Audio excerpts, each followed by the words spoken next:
What's up, everybody? This is Trey Biddy with HawgSports.com, HawgSports.com. It's a big week for Arkansas sports, really all of them. I mean, when we think about the baseball team and the work that they've gotten off to, and the basketball team and what's ahead for them with a top 20 matchup in Bud Walton Arena coming up against Alabama, and quietly, spring football is starting to creep up, just right around the corner. Of course, recruiting never stops. Curtis Wilkerson is going to join us to talk about some of that. We're going to get to your questions as well. All that and more on Hog Sports Live.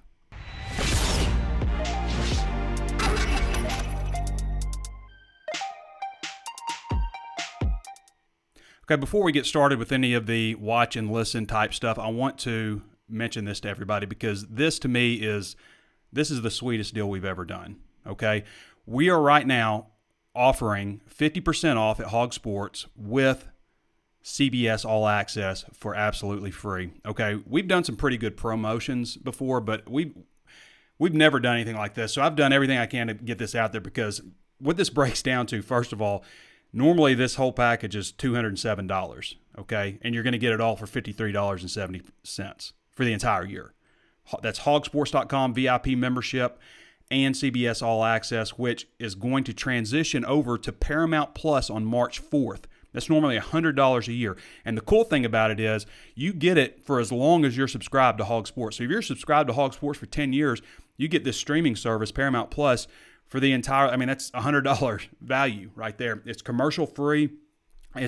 So when it flips up, so CBS All Access right now has a ton of content, all the shows, some exclusives to CBS All Access, movies and stuff. But when Paramount Plus joins in, you take this huge umbrella of all the Paramount content, the movies, shows, all that stuff with CBS, plus Comedy Central, Nickelodeon for the kids, MTV, Smithsonian. I could keep going on all the content you get from this. So for those who aren't familiar with it, it is newer. It's kind of like in the same vein as Netflix or Disney Plus or something like that. So it is a ton of free content that you get just for having a Hog Sports subscription. And also those people who are currently subscribed, who are monthly members, you can upgrade 50% off right now, and you can update to a yearly subscription for 50% off and still get CBS All Access. We've never offered that. Like if you're at a discounted rate, you haven't been able to get that before. So March 4th, this flips over.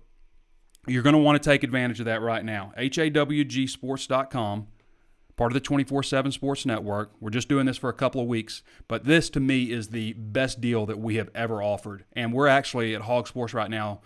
At last check, we're leading the network in new signups for this. So it's a good time to follow the Hogs with baseball coming up, actually starting. Arkansas off to a 2-0 start with the basketball team being ranked. March Madness right around the corner. Spring football coming up. Recruiting never stops. All right, just to jump into a couple of things. Appreciate you guys listening to me on that. I'm not going to go into the other stuff, but, this is an incredible deal. All the stuff that you get with Hog Sports, with all of our VIP content, our crystal ball projections, the recruiting stuff you get with Danny, the insider information you get with Curtis with basketball, baseball, the stuff that I like to think I provide for football. And then everything you get with the 24/7 Sports Network. It's an incredible, incredible deal. Really excited about that, if you can't tell. Sorry about the audio issues earlier. We got that worked out.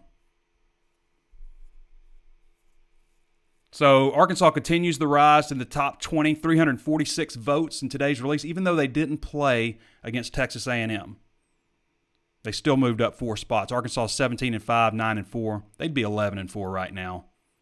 We'd be talking about 9 straight SEC wins going into the Alabama game. Very exciting. It's been a long time since there's been a top 20 matchup. Alabama's 6th, by the way. Pretty cool. That's at 8 o'clock, ESPN2. And you get LSU after that. I believe it's at 1 on Saturday. You can read the full AP Top 25 and a breakdown of each team and Curtis's also individual breakdown of Arkansas and what it means. Pretty cool. So the LSU game is ESPN or ESPN2 on Saturday, February 27th, also from Bud Walton Arena. So you get back-to-back home games. Then you get South Carolina from Columbia, March 2nd. And then you get 8 days You get 8 days before the SEC tournament. So I don't see any way possible really that they maybe they make up one Texas A&M game. How do you decide which game, the home game or the away game? It's Texas A&M. I mean, they haven't played since January 30th. I mean, it feels like at this point they should just opt out of the season the way things have gone. But they're still there. I mean, Arkansas was loading the bus to go to College Station. You know, Texas A&M knew that they weren't going to be able to play this game. Arkansas tried to scramble to try to get an opponent, non-conference, had the okay to do it, couldn't get it done. I mean, it's so much to do in such a short amount of time. Maybe if they'd been given an extra day of notice or something. I know that was disappointing to a lot of people, Hog fans. I know I was disappointed. I was looking forward to seeing them play, go down there, play Texas A&M. But still moved up 4 spots. SEC tournament starts March 10th on a Wednesday. Arkansas is in real good shape right now. So baseball season started off with a 13-9 win over Texas Tech. Then Arkansas beat Texas 4-0 last night. Both of these went really late, especially that Texas Tech game. And I want to jump in with Curtis Wilkerson. For those of you who aren't familiar with Curtis, he does a fantastic job. Been with us about 6 or 7 months now. You can follow him at @KurtWilkerson_. Curtis is a former NAIA player, coach, administrator, former scout. Used to work at Busting Brackets, Prep Poops before we brought him on. So he brings just a tremendous knowledge. He's originally from McCrory, Arkansas, also taking the lead here for us for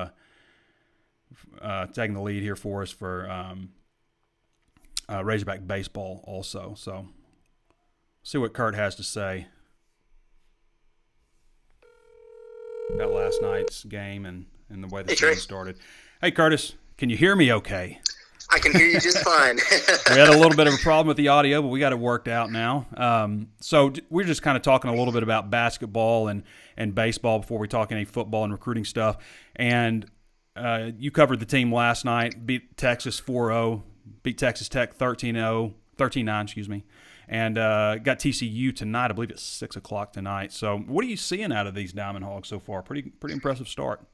Yeah, it is. It's really impressive. You know, Dave Van Horn, he kind of downplayed it a little bit coming into the weekend, saying, hey, you know, Arkansas has gone to events like this early in the season in the past and, you know, gone 3-0 and then had a bad year. And, you know, there's been times where they've gone 1-2 or maybe even 0-3 and then wound up in Omaha. So you don't take a whole lot of stock into, you know, these early season events like that as teams are trying to figure themselves out. But you got to think it's pretty good for the confidence to go pick up 2 top 10 wins in a row. I mean, it's kind of opposite ends of the spectrum, these 2 games. Texas Tech, about, I think, what you would expect from a first game. You know, kind of sloppy, a little wild, a lot of runs scoring on pass balls and errant throws and things like that. But Arkansas rallied. They found a way to win.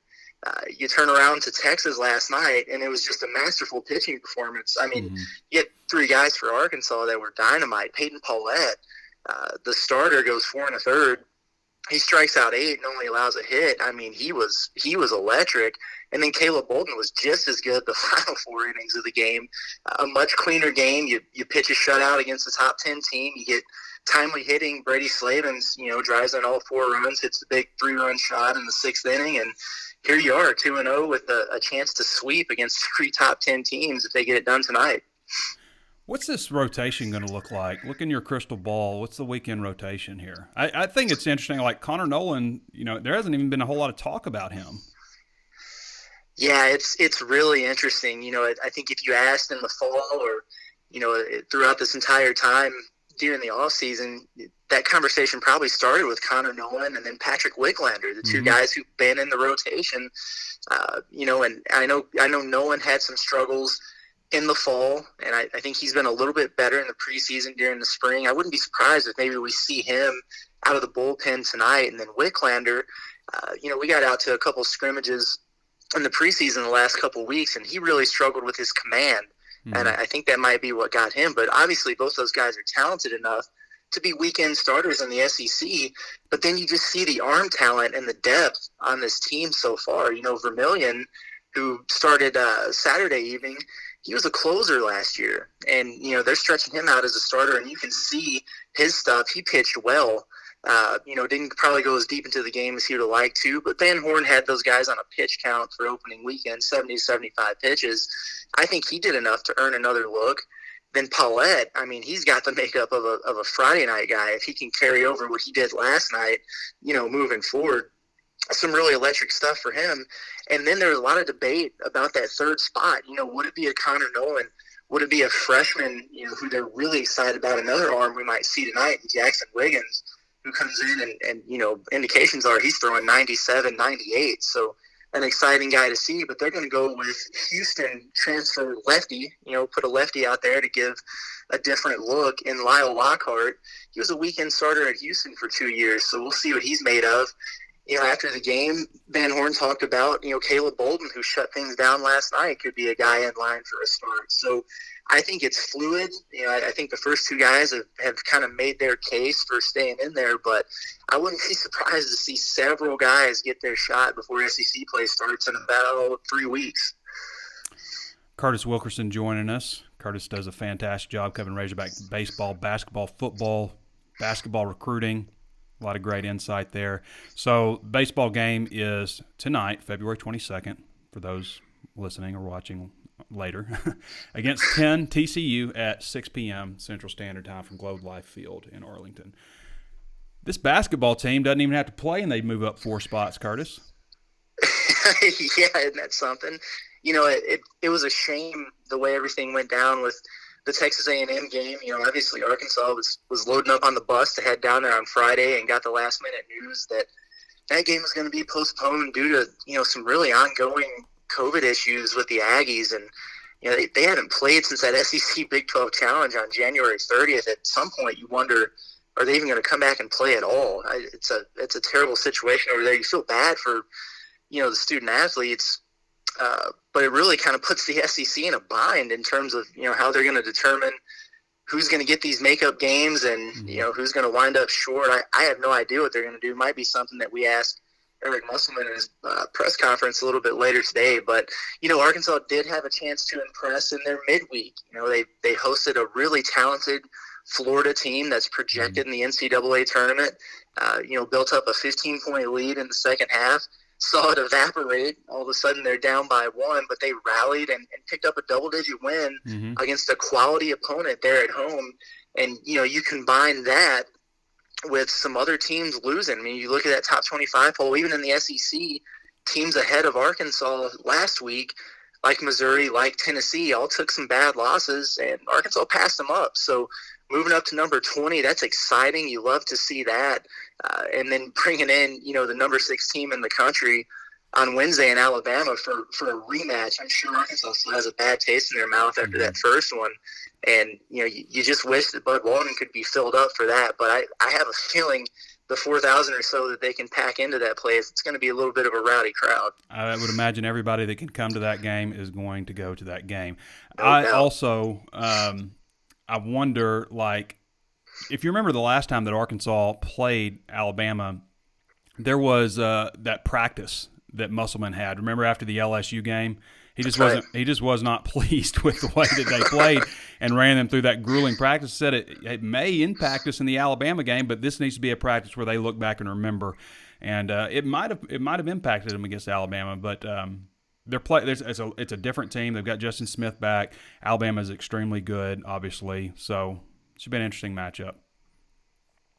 Yeah, it's definitely going to be a fun one. I had actually forgot about that practice that they had there, but yeah, thinking back to it, you could see that they probably had some fatigue, and that was Justin Smith's return, and he was nowhere near ready from a conditioning standpoint or in terms of his health. So that's right. That's the game he came back on. Yeah, it wasn't anywhere close. Yeah, and that's if you think about where they were at that point, that's the last SEC game Arkansas lost. And so they've been unblemished, since that point, with the exception of the Oklahoma State game in the non-conference.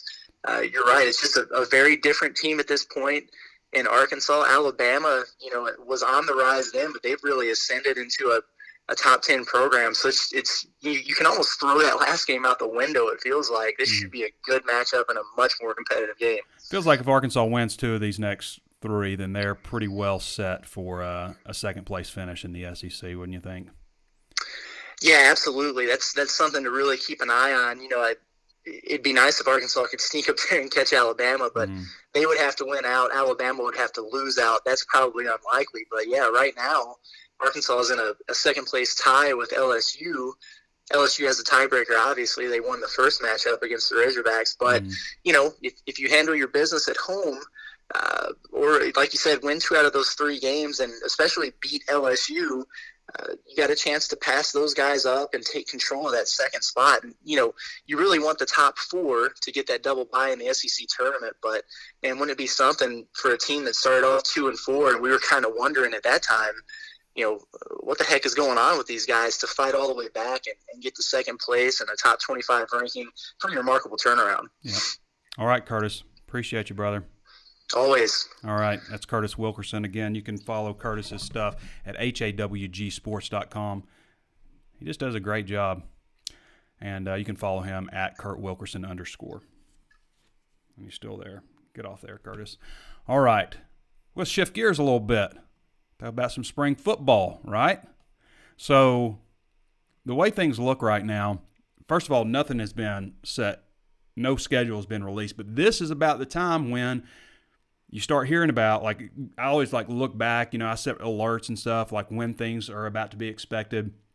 And on the 20th last year, they actually announced when Arkansas would go on SEC Media Days. And they haven't done that yet, so be looking for that.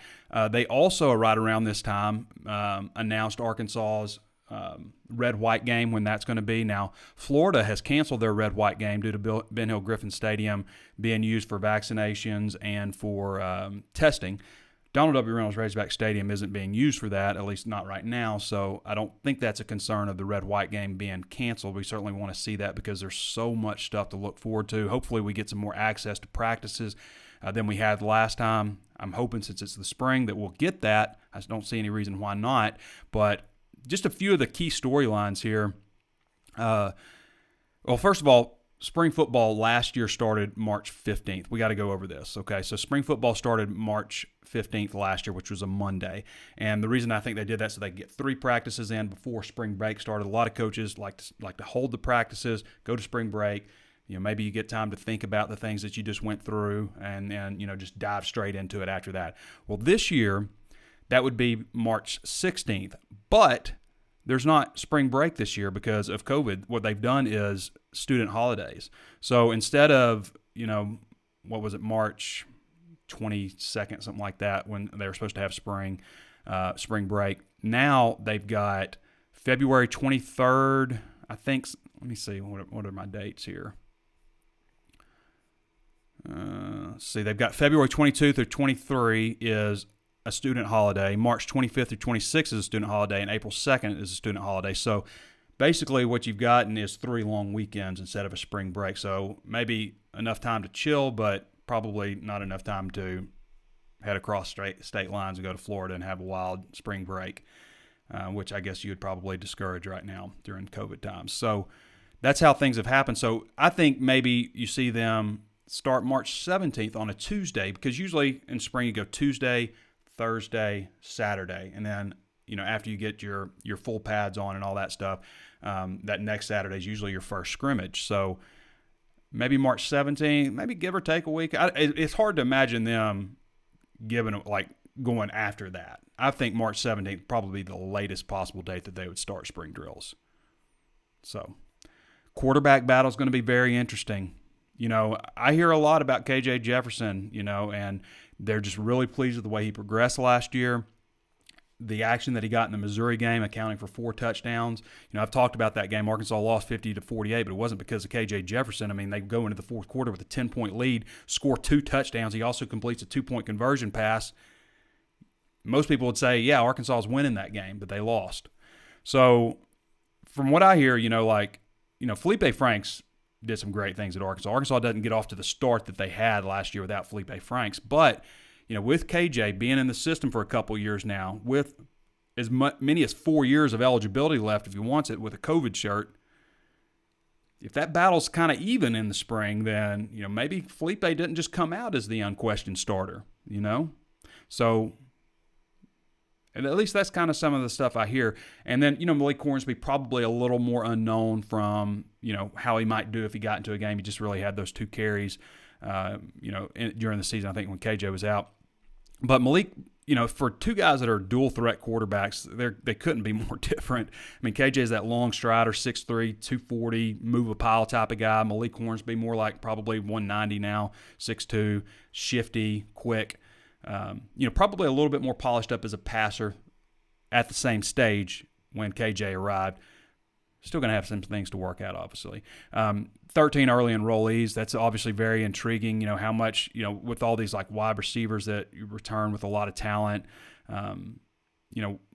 what does Raheem Sanders look like with that group? What's Jaden Wilson, Keetron Jackson, those guys have all enrolled early. Even all the way down to kicker. Cameron Little was the number 1 ranked kicker prospect in the country. What's that look like?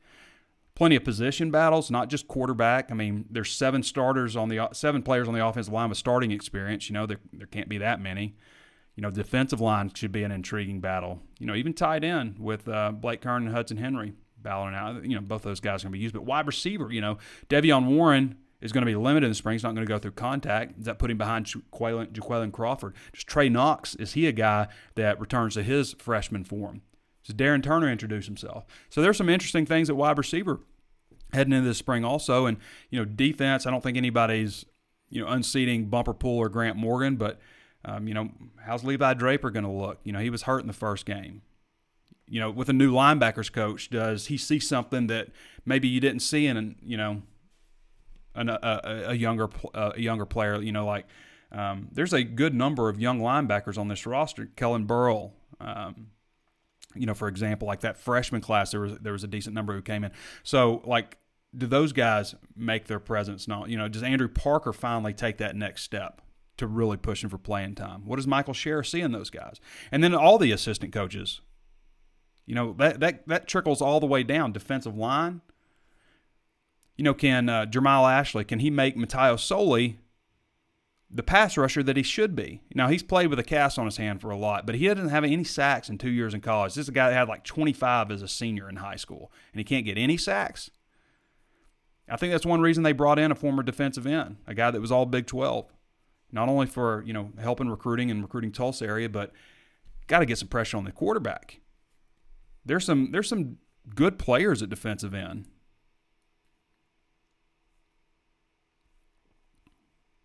So, anyway, we'll see how the schedule shakes out.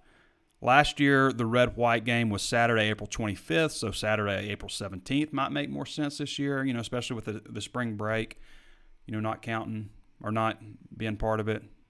We'll see how it shakes out. Something interesting to think about. We got breakdowns on all different position groups if you want to read these.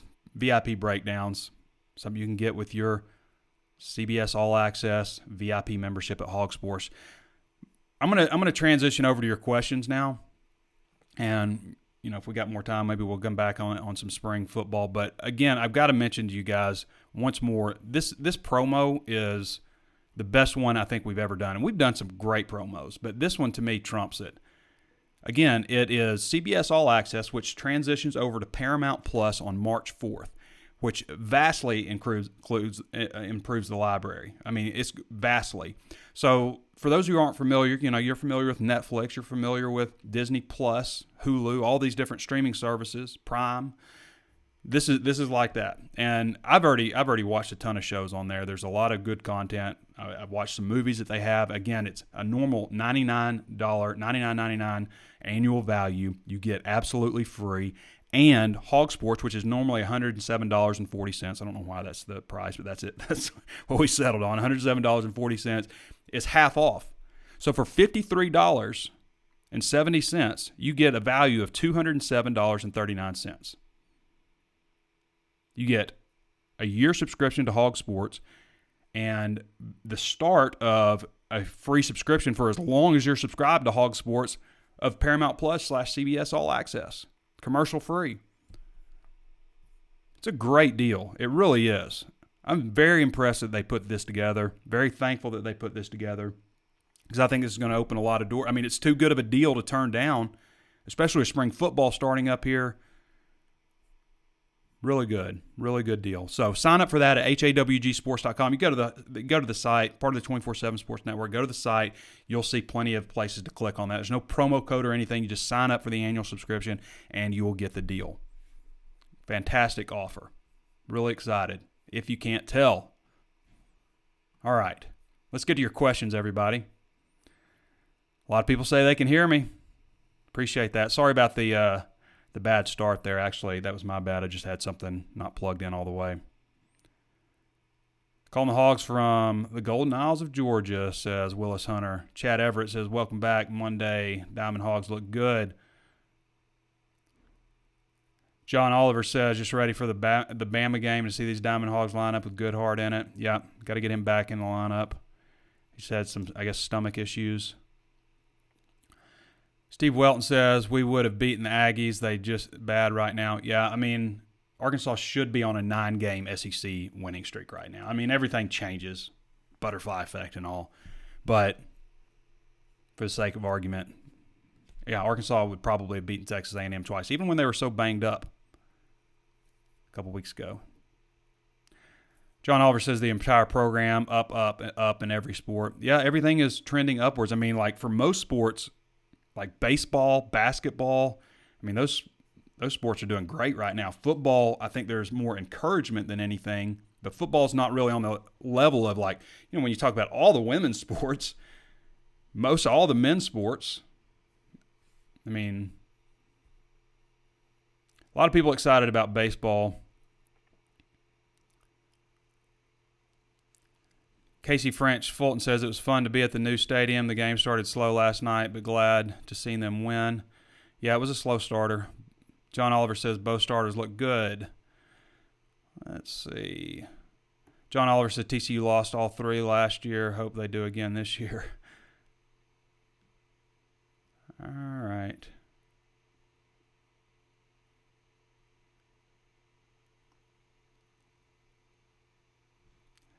Got to watch South Carolina. They aren't great, but they have occasional. Yeah, I mean, it's an SEC road game. I mean, people know what I always say. You cannot be disappointed going on the road in the SEC, even with the situation the way it is now with COVID and not full stadiums and stuff, full arenas. But even with that, you cannot be disappointed, in my opinion, if you're on the road with a chance to win at the end, because 50% of the time you're going to win those. Take care of business at home, that's 12 wins in the SEC. That's a 12-6 record. Do a little better on the road, then you might start talking about winning the SEC. So that's kind of how I've always looked at it. So on the road at South Carolina, play well. Give yourself a chance to win in the end. But you make a good point there. Mike Posey says, I will be going to my 3rd day, going to Globe Life Park. Sweet. That's awesome, Mike. You a Texas guy? Had 2 late starts. Hey, by the way, Texas, man, hope everybody's okay. That was a crazy deal with all the power outages there and the water, man. Randy Porter says, does the second year of this $53 package they are promoting automatically revert back to any of the full price after the first year is over? So obviously it's a promotion for new members. We want to open people's eyes to all the stuff that we offer, which most people get in. They're like, wow, this is great. Had no idea.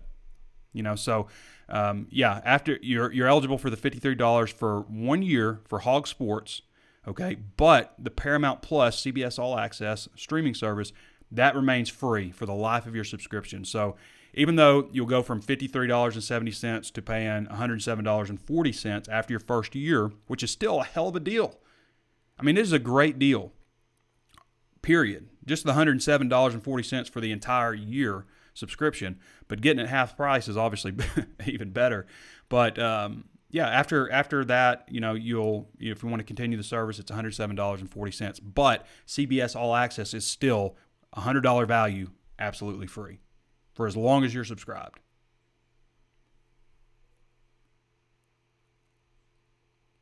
John Oliver says, what's the recruiting class look like? Haven't heard hardly anything about it. Are you talking football, basketball, or baseball, John? John's busy today. John, the offense should have no issue putting up points.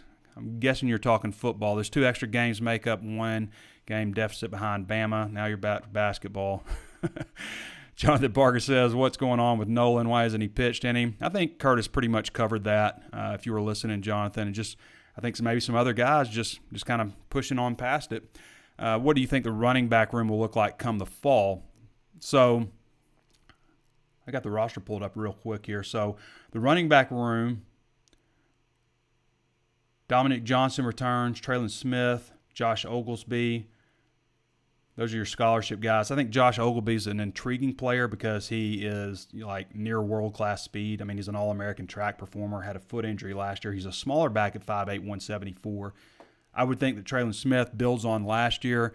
I would project, if they play the 12-game season, which I don't think there's any reason to think they won't play a regular football season this year with, everything with, COVID and vaccinations and things like that nature and the timing of football. I think Traylon Smith goes for 1,000 yards. And you've got A.J. Green on board, which I think A.J. Green has a chance to be an exceptional running back. Good size guy, probably pushing 200 pounds, 5'11"-ish, not like a huge broad-shouldered guy, but really twitched up, fast. I mean, he's ran a 10.3 800-meter dash, which is impressive, especially for a guy his size, and didn't run track last year, so maybe he's even faster than that because everything was canceled.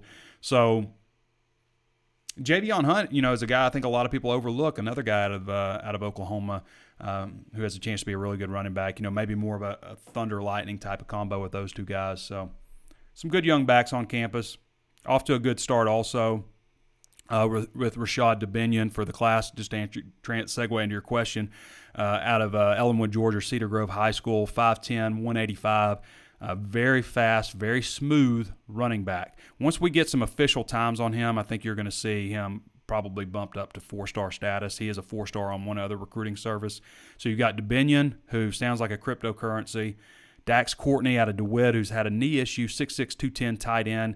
J.J. Hollingsworth, defensive end, 6'4", 250. A lot of times when you see 250 in high school, they end up being defensive tackles. Doesn't mean 100%, but a lot of times. And then Eli Henderson out of Duncan, South Carolina, who was a former recruit of Pittman's when he was at Georgia, an offensive guard, 6'4", 290. Arkansas's class right now is ranked 25th nationally. Not a whole lot of commitments, but you're going to see that change because they pushed back the damn signing period, the damn dead period again to May. Over a year since some of these kids have a chance to visit campus. It's just insane. I mean, I get we're worried about COVID. We want to stop the spread. But these young guys here are making the most important decision of their lives, and they're uninformed on it. And the coaches are too. I mean, it's the college you're going to go to, a college that you're obligated to attend once you sign that letter of intent. And you don't even have a chance to visit with the coaches face-to-face, talk to a professor. I just think that you could do something, smaller groups, some kind of restrictions on those types of things to make this possible. I mean, these schools have shown, definitely Arkansas has, that they can mitigate the spread of COVID and still play sports. I'm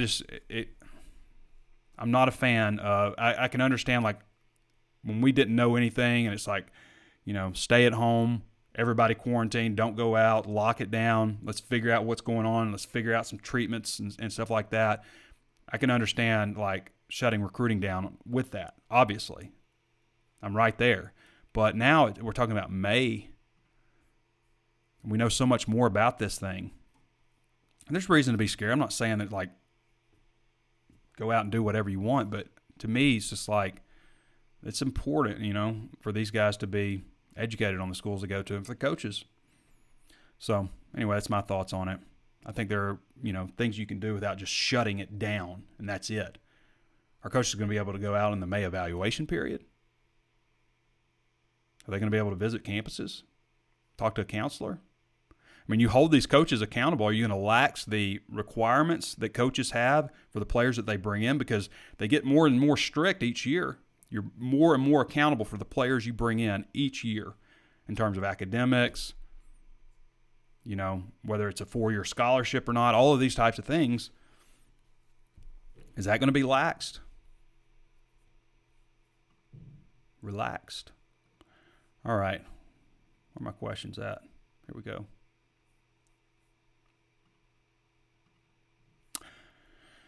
All right. John Oliver says, disabled veteran, no sleep. Appreciate you, man. Thanks for everything. We love you. Casey French Fulton says, we're okay in Texas. The power outages were horrible, but sunny and 70 now. I'm thinking a lot of the people last night at the game here in DFW like me. It was nice to see all the Arkansas fans. I'm going on. I may run a 5K today. I'm going to take my dog out. We got the dog neutered, so it's like 2 weeks of him being shut down. He's just a puppy, and then the weather hits, and he's going crazy. Like, you talk about, like, I was looking at him the other day, like we're looking eye to eye at each other, and, we're looking at each other. We're just, like, sick of each other, sick of looking at each other. Like, you're locked in with human beings, and you're just like, I've got to get out of this house. You got kids. You're like, I got to get my kids out of here. School, please open up. And then I'm looking at my dog, and I'm just like, he looks at me like, so tired of your face right now. But I'm going to get him out on a run today, probably pretty quickly as soon as this is over. Actually, we got Musselman press conference, so maybe after I do some stuff with Musselman. I think he's at 2 today. Kyle Simpson says, where do you think Arkansas is seated in the basketball NCAA tournament? Right now, the highest I've seen them is 6. They take care of business against Alabama. I mean, who knows what can happen? SEC tournament always plays a role, but right now I think probably, they're going to be picked to lose against Alabama, rightfully so. Alabama's been playing terrific. If they can enact some revenge against LSU, beat South Carolina, and then, I figure you go into the SEC tournament as a 2 seed if you do that. And then it could depend on what happens in the SEC tournament. I think maybe a ceiling of 3 even. I mean, if they were to take care, if they were just to win all the rest of the games, then probably a 3 seed. If they don't finish out that strong, it could be as bad as a 10, I guess. Peter Grove says, do you think we'll see Desi play more? Is he hurt or still not falling in the scheme right now? Well, I think there's a couple of factors. Probably, the injury, first of all. He hurt his shooting shoulder. So that's been a factor. Desi's always been a guy that gets hot and cold, kind of has to find his shot again.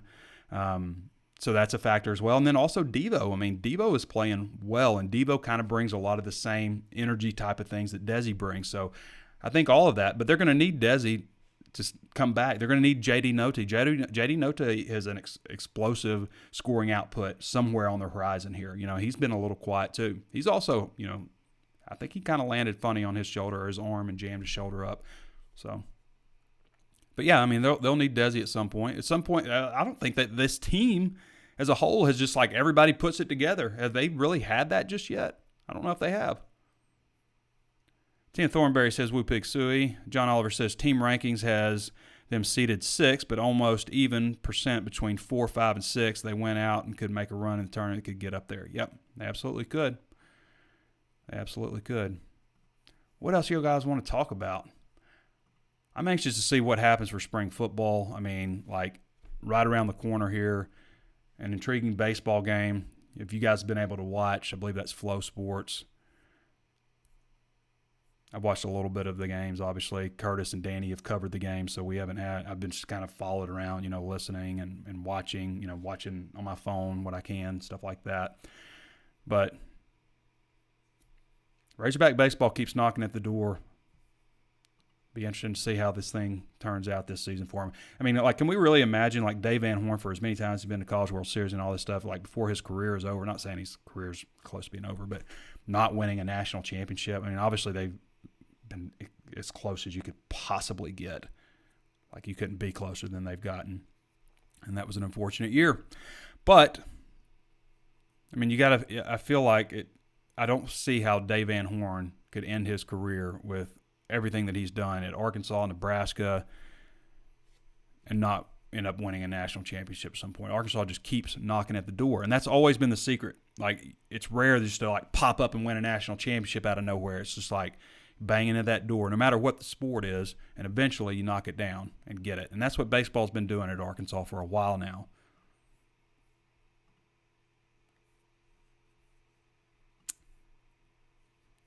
A lot of intrigue around basketball, baseball, football. It's an exciting time. Recruiting never stops. All right, everybody, before we get out of here, one more time. If you haven't signed up for this deal, you're going to want to make sure you do it. free CBS All Access / Paramount Plus. It becomes, so CBS All Access will become Paramount Plus on March 4th. It's a $99.99 annual value that you will get for free as long as you're subscribed to HawgSports. Okay? If you sign up here for 50% off HawgSports. It's normally $107.40. It's $53 and some, $53.70. So that includes, it's not just like CBS. There's also some CBS All Access program that's like specific to CBS All Access that you can't get just on CBS. But it's commercial free. It's also all the Paramount Plus content. It's Comedy Central, Nickelodeon. It's BET, MTV, Smithsonian, and I don't even know what all channels it is. But it's a big umbrella of content that you're going to get. So make sure to sign up at hawgsports.com, HAWGsports.com. There's no promo code. Last check, we were leading at HawgSports in new signups in the entire network, which I love seeing Arkansas up there at top. I think it says a lot about the fans, their passion for Razorback sports in a market where we're not supposed to be able to do it, and we do it anyway. All right, everybody. I want to say thank you to Curtis Wilkerson for joining us. Appreciate all of you guys for watching the show and you're asking your questions and making the show as popular as it is. Sign up for our deal, and we will be back with you guys on Thursday for a really interesting Hog Hoops Live with Curtis Wilkerson, breaking down the Arkansas and Alabama game and looking ahead to what's next on the schedule. All right, everybody. Thanks for joining us. This has been Trey Biddy with HawgSports.com, and we'll catch you next time.